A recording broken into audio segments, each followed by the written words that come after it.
How did a little northern country become a world leader in tech, startup, and design? And how can this success be replicated, if at all? Before we came on the stage with our first hits in '74 with Waterloo, I would say that any record company in the Anglo-Saxon world at least, and even here in Germany and Europe, would throw anything that came out of Sweden in the garbage bin immediately. Nobody ever listened to anything that came from Sweden. And the only channel out was the Eurovision Song Contest. And dressing outrageously. And I have to live with that still. But that was the way out, and it worked. This is from our web page, which lately has been our most important sales channel. And I think that when it came to product development and making the clothing, it was very difficult in a way to be in Sweden, because we were really far away from the ateliers and the factories that they have in Paris and Milan. But when it came to the tech side of things, I think we have been very fortunate to be in Sweden.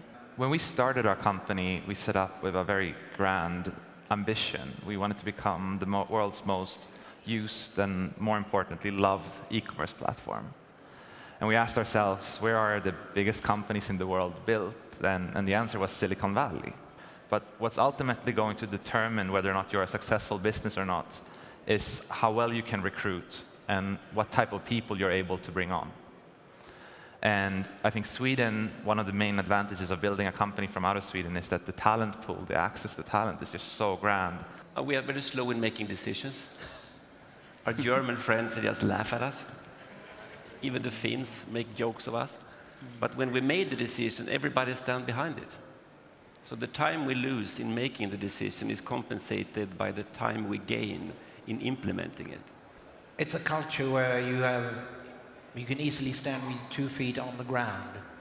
Whereas had this happened to ABBA in England or America or Germany, it would have been so different.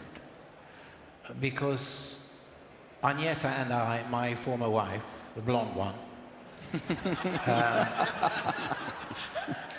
we went to the supermarket with a trolley like all other people, me wearing clogs, and we could, act like normal people, even though everyone recognized us. When I think about it on a macro level, it seems like what's made Sweden so successful is that we've removed so much risk from people's lives so that you feel comfortable to take on a lot of risk on a personal level and go out and create these sort of companies. If you look at some businesses and hierarchies in Japan and South Korea, you often speak about that nobody wants to question the boss, where I think maybe we have the other way around in Sweden, where people don't really care who's the boss, because you have Jante and we're all the same. And this kind of maybe makes it easier for the best idea to win. Sweden, we are a country of immigrants. So I think that has also played its role in forming the society in a very positive way. So there is a lot of cultures represented wherever you are, in even the smallest city in Sweden. And that is something that we are brought up with. So we are easier to work and function in different cultures. And I think that is a big benefit in business as well. I think that music today is very faceless.